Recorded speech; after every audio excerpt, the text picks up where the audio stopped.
Hai para pecinta film, selamat datang di One Day Film. Kali ini saya akan melanjutkan pembahasan dari series Invisible City season yang kedua. Untuk season yang kedua ini, saya akan membaginya menjadi dua part. Sebelum masuk ke pembahasan, saya sangat menyarankan sekali agar kalian menonton season pertamanya terlebih dahulu. Dan untuk video season pertamanya, kalian bisa lihat di video sebelumnya. Baiklah, tanpa berlama-lama, langsung saja kita masuk ke pembahasannya.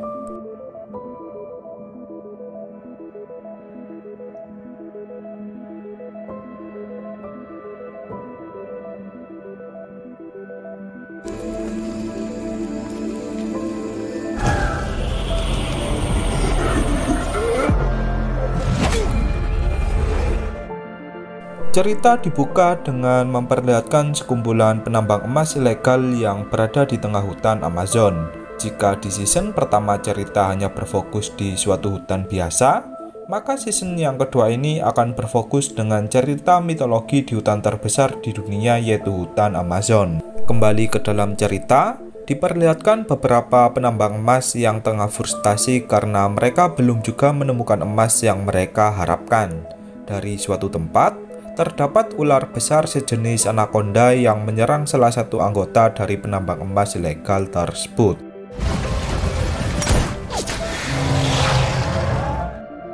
Seorang mandor dari penambang emas ilegal itu pun berhasil menembakkan obat bius ke ular itu. Pada malam harinya, ular yang tertangkap itu pun kini berubah menjadi seorang pria yang bernama Honorato. Kemudian, mandor penambang emas ilegal itu pun langsung bertanya dengan nada membentak mengenai suatu tempat bernama Marangatu. Menurut cerita mitos Brasil, Marangatu adalah sebuah tempat suci di hutan Amazon berbentuk danau yang di dalamnya terdapat sekumpulan emas dan juga berlian. Tempat ini tak bisa ditemukan oleh manusia biasa, sebab Marangatu adalah tempat yang dianggap suci oleh semua makhluk mitologi Brasil. 3 tahun kemudian, diperlihatkan Luna yang kini sudah tumbuh menjadi wanita remaja. Setelah kehilangan sang ayah di season pertamanya, Luna ingin mencari ayahnya atau Eric yang menghilang 3 tahun yang lalu. Dalam misi pencarian ayahnya, Luna dibantu oleh Ines yang merawatnya selama 3 tahun terakhir karena neneknya yang telah meninggal. Selain itu, dalam pencarian ayahnya, Luna mendapatkan penglihatan dari sebuah batu pemberian ibunya di season yang pertama. Saat tiba di suatu tempat, Luna menyuruh Ines untuk bergegas sebab tempat yang mereka datangi sama persis seperti di penglihatannya. Namun, Ines yang merupakan makhluk mitologi, dia pun merasakan suatu energi yang sangat kuat. Ines menyadari jika tempat yang mereka datangi bukanlah tempat biasa. Saat Ines tengah melanjutkan perjalanan, dia merasakan hal aneh karena melihat 2 Luna di hutan tersebut. Ines pun menyadari jika dia baru saja memasuki suatu portal yang tak pernah dia alami selama hidupnya. Saat Ines dan Luna kembali melanjutkan perjalanan, tibalah mereka di sebuah danau yang terlihat sangat indah. Luna mengatakan jika ayahnya berada di danau itu. Namun, saat Luna akan masuk ke dalam danau, Ines langsung mencegahnya. Ines mengatakan kepada Luna jika dia merasakan energi yang sangat kuat di tempat itu. Ines mengajak Luna untuk kembali sebab dia tak tahu tempat apa ini sebenarnya. Ines merasa takut jika perbuatan mereka malah mengganggu makhluk-makhluk mitologi di tempat itu. Di suatu tempat, seorang wanita lansia bernama Pace mengatakan kepada seorang pria jika terdapat kedua wanita asing yang berhasil masuk ke tempat suci. Pace pun menyuruh pria itu untuk menyelidikinya. Beralih ke Ines, Luna merasa kecewa karena Ines tak mau menuruti keinginannya. Walaupun begitu, Luna sudah menganggap Ines seperti ibunya sendiri. Ketika malam hari, buku mitologi milik Luna tiba-tiba terbuka sendiri di bagian makhluk mitologi burung hantu. Makhluk mitologi ini bernama Matinta. Menurut cerita mitos, Matinta adalah leluhur makhluk mitologi yang dapat mengabulkan permintaan. Luna pun langsung bergegas untuk mencari tempat Matinta berada. Menurut cerita mitos, Matinta berada di sebuah bangunan kosong yang sudah terbengkalai. Luna pun langsung mendatangi tempat itu. Saat Luna sudah berada di tempat tersebut, dia pun akhirnya bertemu dengan Matinta yang dia cari-cari.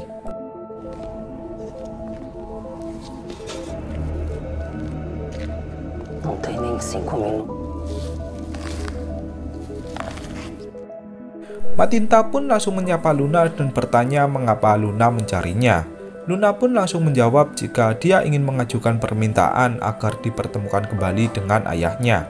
Matinta pun menerima permintaan dari Luna. Namun, syarat yang harus ditepati Luna yaitu apabila Luna sudah bertemu kembali dengan ayahnya, Luna harus mau mengabulkan permintaan dari Matinta.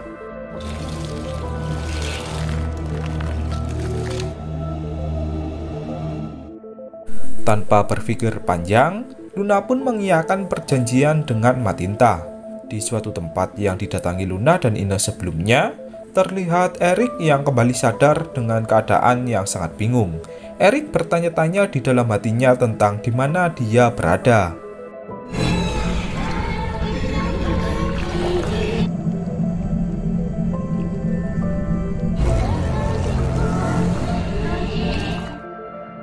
Erik pun kemudian menyusuri hutan demi hutan berharap menemukan jalan keluar dari tempat tersebut. Tak disangka, Erik malah bertemu dengan Honorato yang akan dieksekusi mati oleh anggota penambang emas ilegal sebelumnya. Setelah tembakan dilepaskan, Erik pun merasa terkejut yang membuat dia pun terjatuh ke area tambang.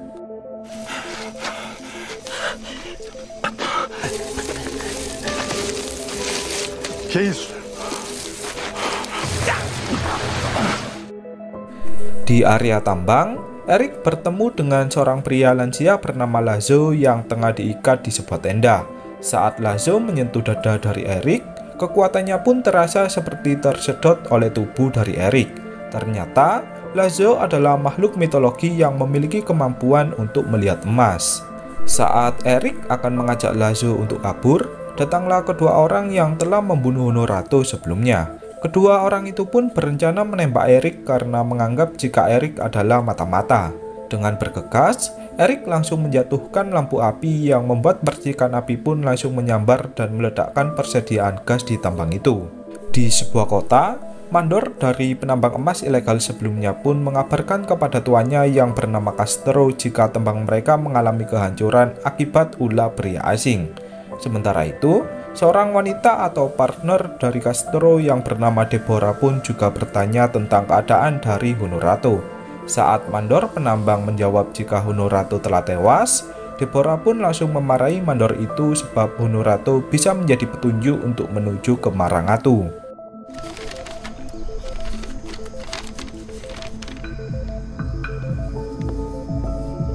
Não sei. Talvez eu tenha deixado passar alguma coisa. Beralih ke sebuah gereja, diperlihatkan seorang pendeta bernama Bapak yang melihat Lazo dengan kondisi tubuh yang lemas. Bapak pun langsung bergegas untuk menolongnya. Beralih ke Deborah, dia mencoba berbicara dengan seorang wanita yang merupakan hakim yang bernama Clarice. Deborah menyuruh Clarice agar dia membantunya untuk menyingkirkan pria yang sudah mengetahui tempat tambangnya. Hal ini untuk mencegah polisi agar tak mengetahui dalang dibalik penambangan ilegal.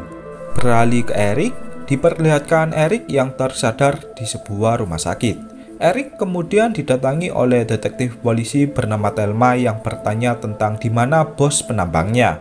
Erik pun seketika merasa bingung. Ternyata Thelma mengira jika Erik merupakan bagian dari penambang ilegal. Erik pun menjawab jika dia tak ingat apapun. Erik tak tahu bagaimana dia bisa berada di tempat tambang itu. Dari suatu arah, muncullah seorang bocah remaja yang menggigit borgol dari Erik. Bocah itu bernama Bento. Erik pun kemudian merencanakan pelarian agar bisa kabur dari rumah sakit tersebut. Tak disangka, usaha pelariannya pun diketahui oleh Thelma. Pada akhirnya, terjadilah kejar-kejaran antara Erik dan juga Thelma.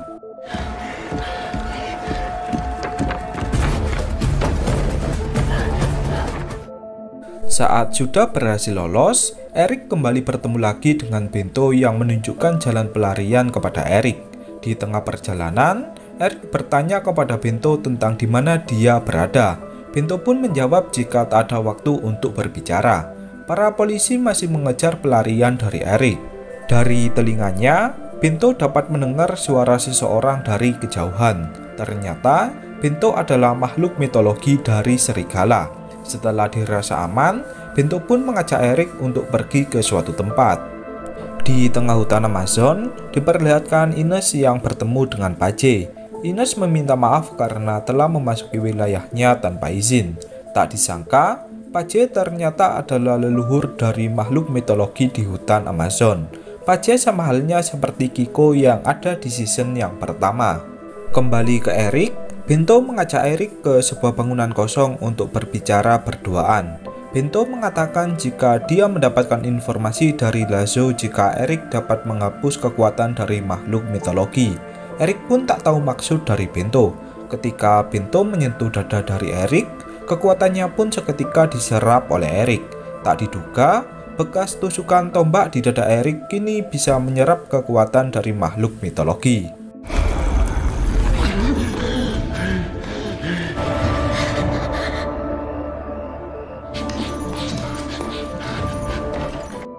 Seketika, kekuatan milik Bento pun kini beralih kepada Eric. Saat malam hari, Eric menggunakan kekuatan Bento dengan mendengar berbagai suara di tempat itu. Eric pun tak sengaja mendengar suara Luna di tempat itu. Dengan sangat bahagia, Eric pun akhirnya kembali bertemu dengan Luna.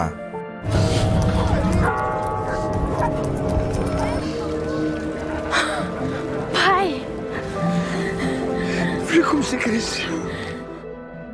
Eric tak menyangka jika Luna sudah sebesar ini. Saat bertanya tentang bagaimana keadaan sang nenek, Luna pun menjawab jika sang nenek telah meninggal 3 tahun yang lalu. Luna juga mengatakan jika Ineslah yang merawatnya selama ini. Mendengar berita kematian sang nenek, Eric benar-benar merasa bersedih. Luna kemudian mengajak Eric untuk bertemu dengan Ines di sebuah kapal. Di rumah sakit, diperlihatkan Bento yang merasa senang sebab kini dia bisa menjadi manusia normal. Bento mengatakan kepada Lazo jika Eric telah mengambil kekuatannya. Kembali ke Luna, saat Eric sudah bertemu dengan Ines, dia pun ditanya oleh Ines tentang apa yang terjadi. Sebab, di 3 tahun sebelumnya setelah Eric menunjukkan tombak milik Kurupira, Ines melakukan ritual agar Eric bisa terselamatkan. Namun, air seakan menarik Eric dan membawanya ke suatu tempat. E elas te levaram. Só que começou a tomar todo o seu corpo. Eric pun menjawab jika terakhir yang dia ingat jika dia bertemu dengan Gabriel atau istrinya yang mengatakan jika Eric memiliki misi yang penting. Akan tetapi, Eric tak tahu maksud dari perkataan istrinya. Ines pun mengatakan jika Eric harus berada di tempat ini dan mencari tahu tentang apa yang dimaksud oleh Gabriel. Namun, Eric pun menolaknya. Eric ingin kembali ke tempat tinggalnya dan memulai hidup baru dengan Luna. Luna yang berada di kamarnya, dia pun diculik oleh Matinta karena permintaannya yaitu menginginkan Luna. Matinta menagih janji yang telah disepakatinya dengan Luna. Eric yang melihat Luna telah menghilang, dia pun merasa emosi sebab merasa jika makhluk mitologi telah menculik anaknya.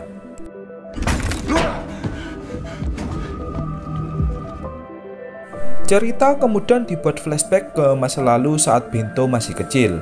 Pada waktu itu, tepat hari ulang tahun dari Bento. Saat Bento pulang ke rumahnya, dia merasakan ada yang aneh dengan tubuhnya. Bento pun tak memperdulikan keluarganya yang ingin merayakan ulang tahunnya.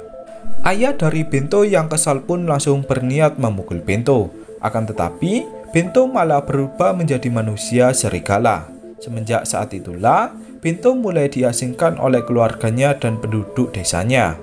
Beralih ke Eric, Ines memberikan saran kepada Eric agar mencari Bento sebab Bento mungkin saja mengetahui tentang di mana Luna berada. Hal ini karena Bento adalah makhluk mitologi di tempat itu. Sebelum pergi, Ines menasihati Eric agar tak memaksakan takdir dari anaknya. Maksud dari Ines adalah bahwa Luna adalah bagian dari entitas makhluk mitologi. Eric harus mengikhlaskan Luna apabila dia akan bergabung dengan entitas mereka. Tanpa diduga, Eric langsung mencekik Ines. Eric mengatakan jika Luna masih memiliki kesempatan untuk menjadi manusia normal pada umumnya. Eric pun seperti telah kehilangan kendali atas dirinya.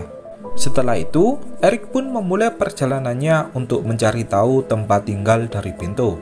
Eric merasa khawatir jika nanti terjadi apa-apa dengan Luna. Di suatu tempat, Luna dikurung di sebuah basement bawah tanah oleh Matinta. Luna pun bertanya kepada Matinta tentang apa yang dia inginkan. Matinta pun menjawab jika dia menginginkan Luna untuk seseorang.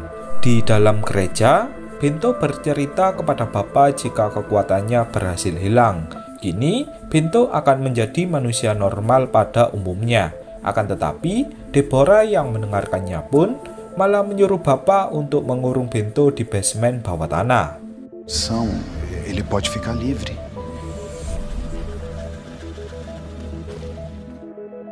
Di dalam basement, Bento bertemu dengan Luna. Mereka berdua belum mengenal satu sama lain. Saat pagi hari, diperlihatkan Eric yang mendatangi desa tempat tinggal dari Bento. Acredito que ele tem 7 irmãos. Kemudian diperlihatkan Thelma yang berbicara dengan Clarice tentang pria asing atau Eric.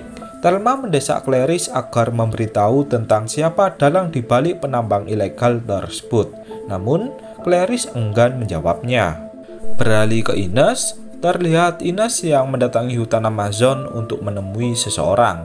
Ternyata, Ines menemui Matinta yang merupakan leluhur di hutan Amazon. Bukannya bertanya tentang Luna, Ines malah bertanya tentang bagaimana Eric kembali hidup. Alasan Ines bertanya tentang Eric karena Eric memiliki kemampuan yang luar biasa dengan mengambil kekuatan milik makhluk mitologi. Ines merasa takut jika Eric tak bisa mengendalikan kekuatannya. Di lain sisi, diperlihatkan Eric yang telah tiba di desa dari Bento. Eric pun bertanya ke penduduk sekitar tentang di mana rumah dari Bento. Beralih ke Deborah, Deborah menyuruh Clarice agar terus tutup mulut kepada siapapun. Deborah kemudian menatap dengan tatapan tajam kepada Clarice agar Clarice tak berani mengkhianatinya. Di dalam basement, Luna membangunkan Bento yang tertidur cukup lama. Mereka berdua pun kemudian saling berkenalan satu sama lain.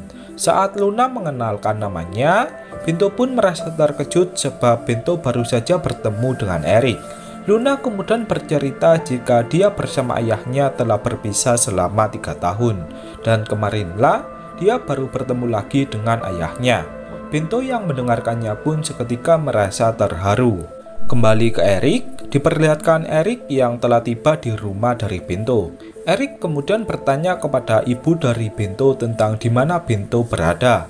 Namun, ibu dari Bento menjelaskan jika selama 1 tahun terakhir, Bento sudah tak pernah lagi kembali pulang.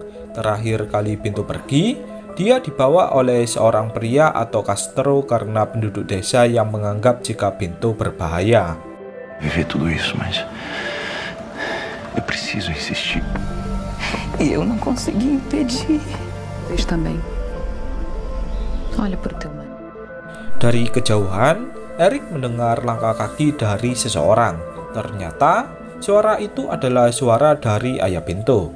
Ayah Bento pun langsung memarahi dan berniat memukul istrinya karena telah membahas mengenai Bento. Eric yang melihatnya pun, dia langsung mencekik ayah dari Bento. Eric mengatakan jika dia tak menyukai seseorang yang berperilaku kasar terhadap wanita. Di dalam basement, Bapak mengurung Lazo atas perintah dari Deborah. Bapak yang tak tega dengan Bento, dia pun melepaskan gembok dari Bento. Setelah itu, Bapak pun langsung pergi.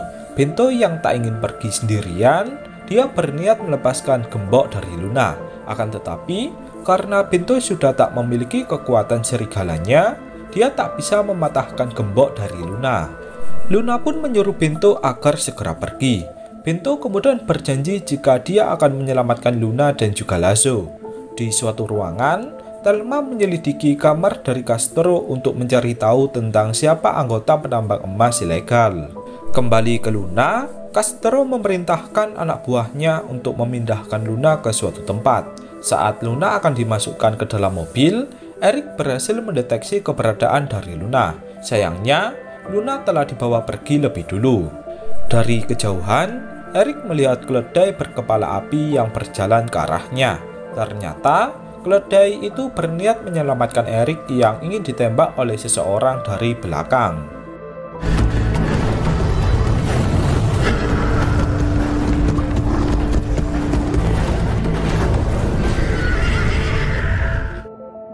Kemudian diperlihatkan Pinto yang kini kembali pulang ke kampung halamannya. Setelah 1 tahun sudah tak bertemu dengan keluarganya, akhirnya Pinto pun melepaskan rindunya saat sudah bertemu dengan keluarganya. Pinto mengatakan kepada ayah dan ibunya jika kini dia telah menjadi manusia normal pada umumnya. Sang ayah yang masih kesal pun malah mengejek Pinto seakan dia tak menginginkan keberadaan dari Pinto di dalam keluarganya. Pinto yang kesal pun, dia kemudian langsung pergi dari sana. Me ataca! Vai comer, moleque. Tu vai comer frouxo de sempre. Di dalam gereja, Eric menemui Bapak dan juga Clarice yang berada di tempat tersebut. Tak diduga, muncullah Ines yang juga berada di tempat itu. Eric kemudian menyadari jika keledai berkepala api yang menyelamatkannya adalah Clarice. Clarice akhirnya buka suara jika Deborah dan juga Castro berniat membawa Luna ke Marangatu yang merupakan tempat yang penuh emas. Tempat itu dijaga ketat oleh makhluk mitologi di dalamnya. Salah satu penjaga dari tempat itu adalah Honorato. Namun, Honorato kini telah tewas. Dengan demikian, Castro hanya membutuhkan Luna untuk memasuki tempat tersebut. Entah bagaimana ceritanya, Luna bisa memasuki Marangatu bersama Ines sebelumnya. Sebelum itu, Clarice menjelaskan jika malam nanti akan ada pelelangan investor untuk bekerja sama dengan Castro. Tujuan pelelangan ini yaitu mendapatkan dana dari investor yang akan membantu Castro dalam pengambilan emas nantinya. Clarice juga mengatakan jika Luna akan ada di tempat tersebut. Saat pelelangan dimulai, Ines dan juga Eric menyamar di antara para investor. Di lain sisi, diperlihatkan Thelma yang menyamar menjadi pelayan di acara tersebut. Ternyata, Thelma sedang menyelidiki tentang siapa dalang di balik penambangan emas legal.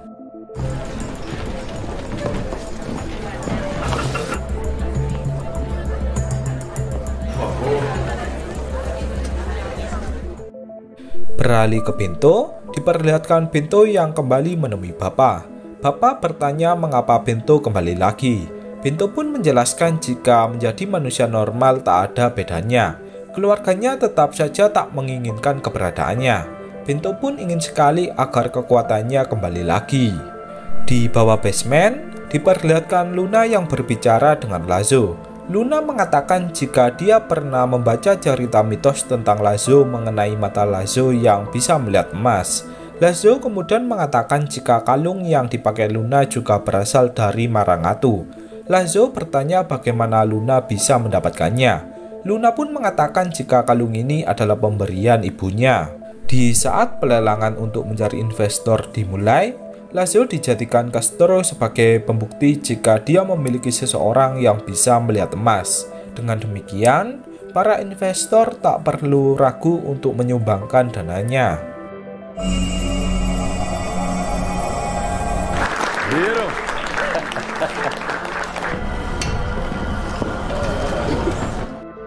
Di suatu tempat, Thelma menemukan informasi tentang dalang di balik penambangan emas legal. Thelma kemudian mengambil semua bukti untuk dibawa ke kantor polisi. Akan tetapi, dari pintu masuk, muncullah Bapak yang ditangkap oleh anak buah dari Castro. Deborah yang merasakan energi baru di tempatnya, dia pun menyadari jika ada orang asing yang masuk ke tempatnya. Orang yang dimaksud ini tak lain adalah Eric. Saat Deborah ingin mendatanginya, seketika waktu pun berhenti. Ternyata terdapat Matinta yang menagih janji kepada Deborah. Deborah sebelumnya menginginkan Luna. Kini giliran Matinta yang meminta Deborah agar meracuninya. Ternyata Deborah adalah makhluk mitologi dari ular beracun. Beralih ke Eric, Eric pun berhasil menemukan keberadaan dari Luna berada. Sementara itu, di ruang atas, Deborah menyuruh bawahannya untuk menangkap Clarice. Deborah menyadari jika Clarice bersama bapak telah membocorkan rencananya kepada Eric. Clarice yang sudah tak bisa menahan amarahnya, dia pun langsung berubah menjadi keledai berkepala api yang kemudian merusak acara pelelangan yang dilakukan oleh Castro. Calma, Clarice.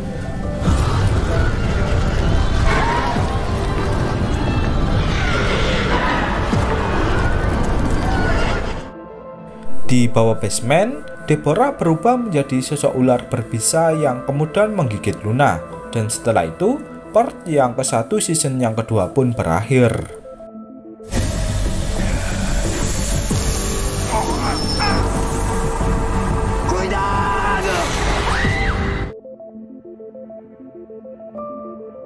Kira-kira, apakah Luna masih selamat atau malah Luna akan mengembuskan nafas terakhirnya? Semuanya akan terjawab di part yang kedua.